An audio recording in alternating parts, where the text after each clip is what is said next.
విన్నర్కు shocking రెమ్యునరేషన్తో పాటు భారీగా benefits కూడా ఏమిస్తారంటే Bigg Boss Telugu season 9 end కార్డ్కు దగ్గరలో ఉంది. ఇప్పటికే టాప్ 5 కంటెస్టెంట్స్ హౌస్లో ఉండగా వారిలో విన్నర్ రన్నర్ కోసం ఓటింగ్ నడుస్తోంది. ఈ క్రమంలో ఫైనల్స్ కోసం భారీగా ఓటింగ్ నమోదవుతున్న క్రమంలో ఈసారి విన్నర్ ఎవరు అన్న విషయంపై రకరకాల వాదనలు వినిపిస్తున్నాయి.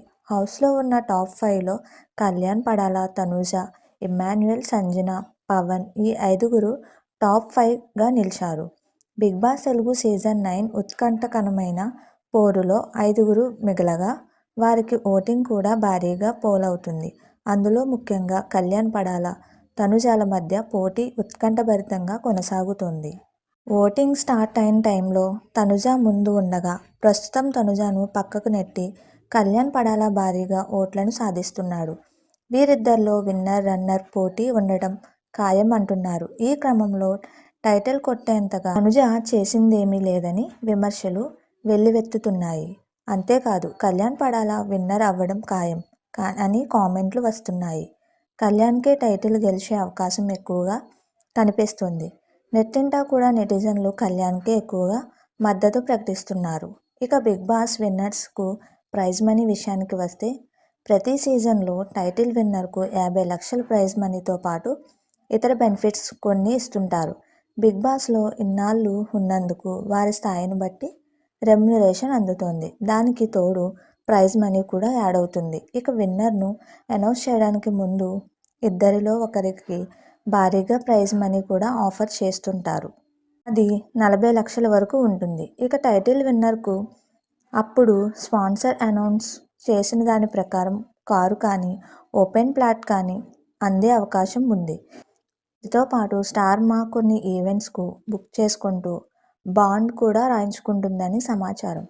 ఇలా బిగ్ బాస్ విన్నర్కు ప్రైజ్ మనీతో పాటు రకరకాల బెనిఫిట్స్ అందుతాయి. ఇక ఈసారి కూడా బిగ్ బాస్ తెలుగు సీజన్ 9 విన్నర్కు ఈ బెనిఫిట్స్ ఎన్ని అందుతున్నాయో అందులో కొన్ని మార్పులు కూడా ఉండే అవకాశం ఉంది. ఈసారి ఇంకాస్త ఎక్కువ బెనిఫిట్స్ అందినా ఆశ్చర్యపోనవసరం లేదు. Bigg Boss 9 top 5 contestants remunerations విషయానికి వస్తే స్టార్డమ్ను, ఇమేజ్ను బట్టి పారితోషికాలు మారుతుంటాయి. ఈ సీజన్లో అత్యధికంగా రెమ్యునరేషన్లో భరణితో పాటు సుమన్ శెట్టి కూడా అందుకున్నట్లు తెలుస్తుంది. ఇక ప్రస్తుతం హౌస్లో ఉన్న వారిలో చూస్తే ఓటింగ్లో దూసుకుపోతూ టాప్ కంటెస్టెంట్గా ఉన్న కళ్యాణ్ పడాల రెమ్యునరేషన్ చాలా తక్కువని తెలుస్తుంది. ఆయనకు రోజుకి 10,000 మాత్రమే ఇస్తున్నారట.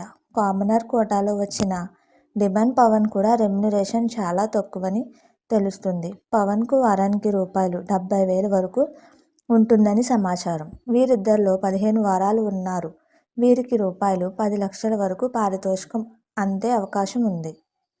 బిగ్ బాస్లో టాప్ 5లో ఉన్న సంజనకు రోజుకు 40,000 వరకు రెమ్యునరేషన్ అందుతుందంట. ఈ లెక్కన ఆమెకు ఈ సీజన్ అంతా ఉన్నందుకు 35 లక్షలకు పైన రెమ్యునరేషన్ అందే అవకాశం ఉంది. ఇక తనుజకు రోజుకు పారితోషికం 30 నుండి 35,000 వరకు ఉంటుందంట. ఈ లెక్కన వారానికి తనుజ 2.5 లక్షల వరకు తీసుకుందని సమాచారం. ఇక కమెడియన్గా బిజీగా ఉన్న ఇమ్మాన్యుయల్ తన ప్రోగ్రామ్స్ అన్నీ వదిలేసుకుని వచ్చి మంచి ఎంటర్టైన్మెంట్ అందించినందుకు రోజుకు 40,000 చొప్పున మొత్తానికి కలిపి 40 లక్షలకు పైనే అందేంత అవకాశం ఉన్నట్లు తెలుస్తోంది. మీకు మా వీడియోస్ కనుక నచ్చినట్లయితే ఇలాంటి మరెన్నో విషయాలు తెలుసుకోవాలనుకుంటే డూ సబ్స్క్రైబ్ టు సమాజం ముచ్చట్లు.